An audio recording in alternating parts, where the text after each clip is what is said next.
Oh, we are live. It didn't ask me. We're obviously on the same link as earlier. Hello Ah. again. Twice in one day. What lucky folk are out there, indeed. So Yes. I'm not going to ask you how you're doing because I know that we chatted about that earlier, and anyone who didn't watch our earlier video certainly can. But this is our weekly wisdom, and this is where we just pop in for sort of 20 minutes to half an hour just to have a chat about, something that's come up for us this week or something that we feel is really important to share. And today we really want to talk about the importance of being brave and what that actually means and why it's important. Sorry, my dogs have just run in to say hello, so if you can see a tail in the background, that's what's going on there. But being brave is it sounds like such a big, scary thing on so many levels. And I think the first thing I want to really say is that being brave doesn't have to be massive. Like, we're not talking about jumping off buildings or running into burning buildings to save, children or animals, or standing up against, the government for whatever. We're not talking like massive things at the moment. Bravery starts with just the little acts. Bravery starts with being confident enough to actually just say what you want to say in a situation rather than just agreeing with what everyone else says. And even that little bit of bravery can feel really vulnerable and feel really scary. And I want to really make that clear that we totally understand that. And that's a lot of why we're here and why we're doing the work, because we want you to know that when it comes to being brave, when it comes to standing up for, doing what you want in life, that is a little bit scary. It's a bit uncomfortable, but there are people who will support you and people who will stand alongside you whilst you're doing it. What's brave to you, Erin? I think on different days at different times, brave looks different. Like it could be about wearing your new set of yoga pants outside of the house. It might be about being brave enough to say no to going out for drinks after work on a Friday. It might be it might be about calling one of your friends on their bullshit, not letting them get away with talking about someone else badly, or something that just makes you feel uneasy. I think being brave for me is about knowing what it is that is important to you, knowing your core values, knowing who you are, what you stand for, and then being willing to share that with the world in little ways. Mm-hmm. And brave, part of being brave is you and I doing this every week. It's not always comfortable. It's not always something that I look forward to, in as much as, I don't necessarily want to be on video having these conversations all the time. But it is so important to me that these conversations happen. And it's so important to me that that I get out of my comfort zone, as it's called, that I get out of my own head about it, and that I share what's on my heart, and that I'm brave enough to stand up and say, actually, I want the world to look different for you. I want the world to look different for me. I want the world to look different for our children, and for all of the people in our lives. And so I have to be a little bit brave and share that with people who want the same, who want something to be different, who want something to, to be changed in some way. So yeah, I think brave looks different for everybody. It looks different for me. It looks different every day. Sometimes, sometimes it's about saying no to my wife. That's a really brave thing. That's a really brave thing. And that's a different level of brave, or a different type of brave, to putting my hand up to coach my son's futsal team. And that's a different level of brave to, telling my parents that we're not coming up for Christmas, or You know, like there's all different kinds of situations where we have to be able to honor ourselves first. And I think that's what brave is about, like really honoring who we are and what we stand for, in ways that, while they feel deeply uncomfortable or deeply vulnerable, or you know, feel like you're rocking the boat or whatever, actually it's about saying, I deserve to be honored in this situation, I deserve to be heard, I deserve to be seen, and I'm going to do that in some small way. Yeah, I think I love that. I just wrote it down. Honoring ourselves first is really brave. And I think that actually summarizes it in a really concise way, which is impressive for us because normally there's many, many, many words around the I mean, subject. I used a lot more words than that to get to that Right. point, I know, but but those are the three that I neatly pulled out. Perfect. thank Um, you. and bravery, it's really important that we start to, it's like, you know, that feeling of sort of slight uncomfortableness when you've got to go, and even if it's like one of the places I've like really, for some reason I've struggled with my brave, is going to kids' birthday parties. Like it's so random, because I love talking to people, I love sharing, you know, conversation, I love, you know, I love that sort of stuff, I love meeting people. But for some reason when I have to go in as like mummy and go and like be a mummy in a group with people, I feel really like uncomfortable. And you know, ideally I'd run away a lot of the time, but I have to really like put my big girl pants on, put my brave on to actually go in there, because I want to show Emily that actually you have to do stuff even if you don't, even if it makes you feel a little bit uncomfortable. And me and my sister have conversations about this all the time, because she's probably not going to watch this, but anyone who knows her will know that she, when she was young, she was one of the most shy, one of the most like, she was just fearful of doing anything, bless her. And she's so aware that she doesn't want to pass that on to her daughter, that she is braver than I have ever seen her in my life now. She is so determined that she's not going to hold her daughter back from feeling like that. And it's just so cool to see. And that realization that how we show up in the world impacts everybody around us, I think is really important, because sometimes when we have to be brave, it's actually not just about being brave for us, it's about being brave for others. And I find it much easier to be brave for others than I do just being brave for myself. Does that make sense? Yeah, it does. It does. And I think you're absolutely right. Like, um, you know, when you're trying to, when your child is fearful of something and you step in and say, well, you know, I'll show you how to do it, even if you're fearful of the same thing. Um, you know, having that extra layer of purpose behind it does make a difference. The secret, I think, is finding a way to make that extra layer yours. Mm. So, you know, I guess for me, it's, you know, a good example is heights, being afraid of heights. I'm not a huge fan of heights at all.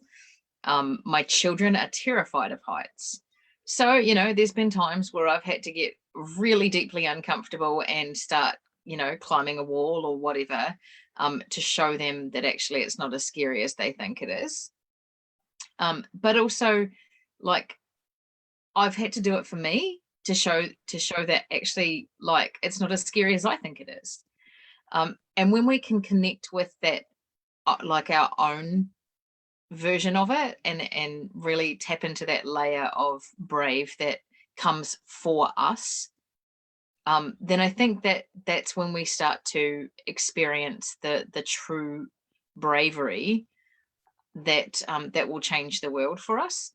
Yeah. Yeah, I think that's really true, in terms of being able to like, there's a sense of achievement when you do something like that.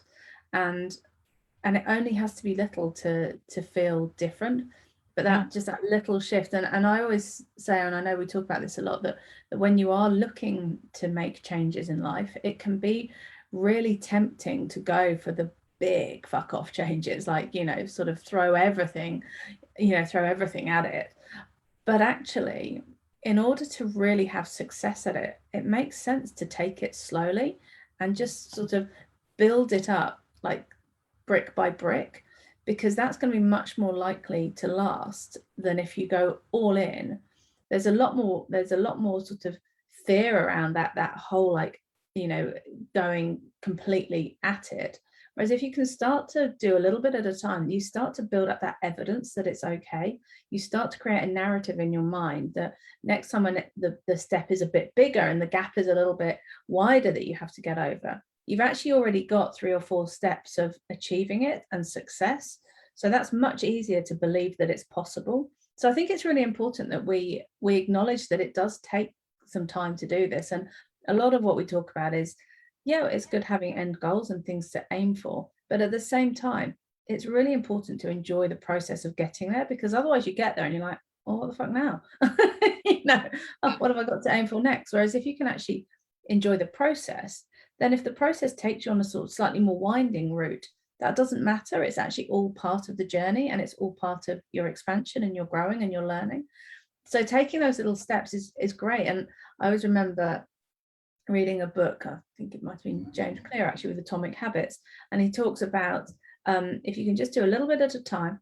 Is it him? I'm not going to remember. I'll remember and put a post in it. But if you do one step at a time, in a week you've taken 7 steps. You've got 7 steps closer to where you want to be. In a month you've got 30 steps closer.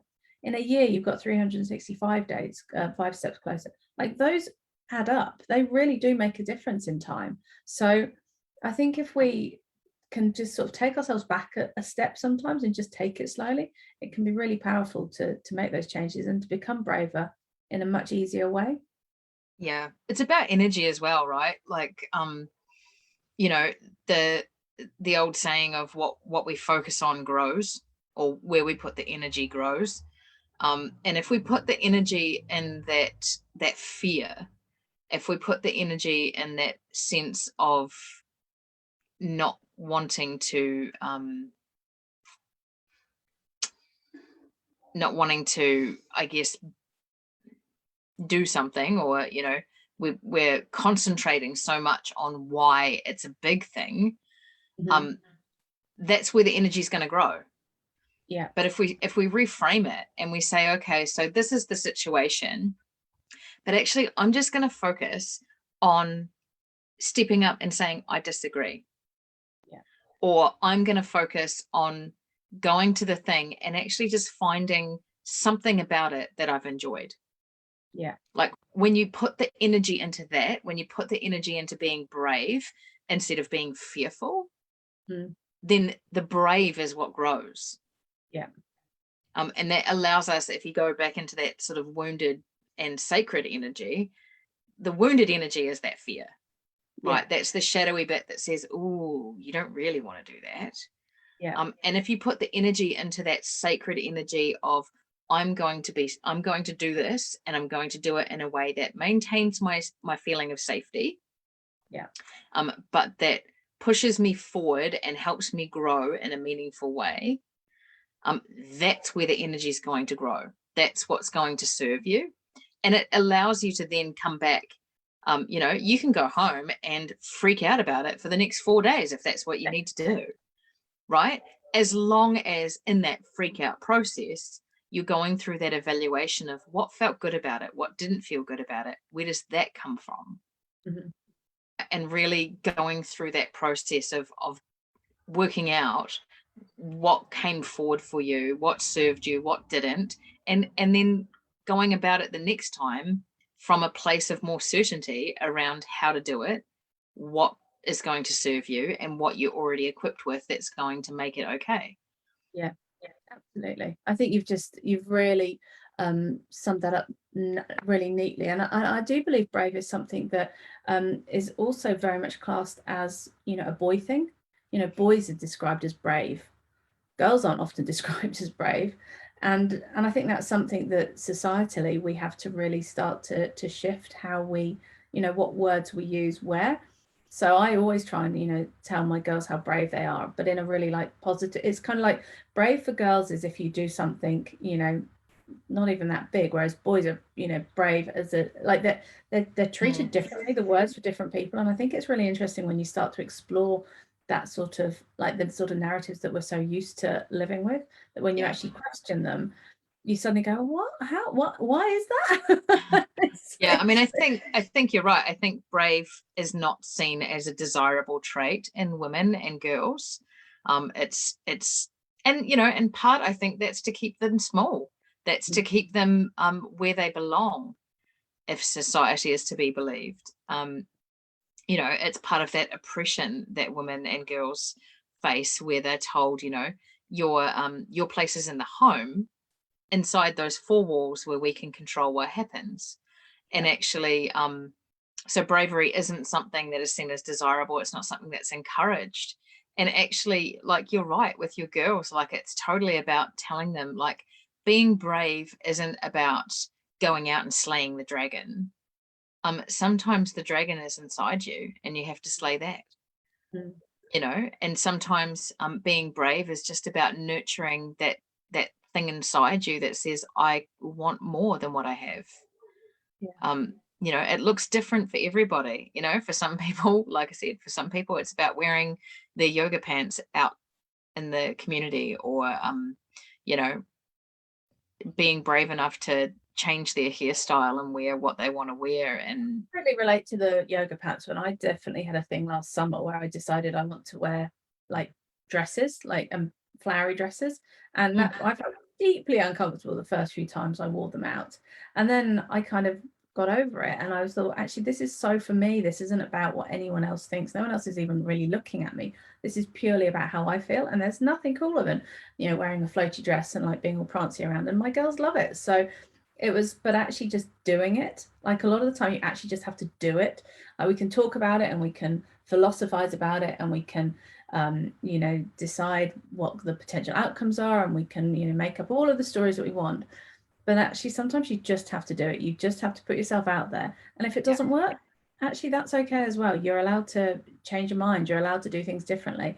There's sort of this feeling that if you put yourself down to do something, that's it, that's you signed up forever, that is your only option.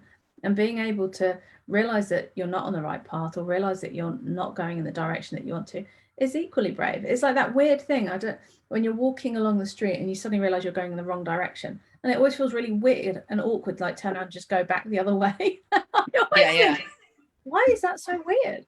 But it's almost like this there's this thing about changing direction or changing your mind is a bad thing. It's like, but if the direction I want to go is over there, surely it's a much more sensible idea to turn around and go that way than carry on and try and get there some other way. Do you know what I mean? yeah. And I think when you're talking about evidence around that stuff, so when we're talking about things like we want to get from here to there, and we just take little steps at a time, I think it is that that real, when you have that big vision, being brave enough to say, I don't have to get there today, and I don't have to get there a particular way, and actually if I take a step and then pause for a moment, that's actually okay too. But I'm going to be brave enough to acknowledge to myself that that's where I want to go to. And for some people that's building a business, for some people that's writing a book, for some people that's being more present in their family, for some people that's standing up to someone at work. Like, whatever it looks like, having that bigger vision doesn't mean that you then have to go and take that big chunk all at once. It is about acknowledging for yourself, what meaningful step can I take towards that. And sometimes it's just about like looking at yourself in the mirror in your yoga pants, and just standing there and really looking at yourself and being kind to yourself when you do so. Kindness, I think, is a whole other topic of conversation, which I would love to dive deeply into with you at some stage. But I think in terms of brave, just to sort of summarize, because I know we've done quite a lot of talking on here today already, it's something that is available to everybody, and it's something that is really really powerful when you're willing to start to take the steps towards it. But you don't need to rush, and you don't need to do it on your own. Would that be a fair summary? Yeah, I think that's a really fair summary. I think brave comes from within. It's about the stories that we tell ourselves and reframing those. And, you know, that's a really important part of knowing who we are and how we show up for things. But I think equally, it's about engaging the people around you that you know will add to your confidence level, will be that loving voice when your voice is not quite as loud as it should be. And, you know, sometimes being brave is about going into business with someone who lights you up and saying, actually, all of the things that I won't do by myself, I'll do with you because I believe that we can. So thanks for being that person. And that's all I have to say today. Beautiful. Well, we will be back again soon. Any questions, any thoughts, let us know what brave means to you. We'd love to know if you've watched the replay and all of that. So look after yourselves out there. Yeah. Have a beautiful day and thanks for being here.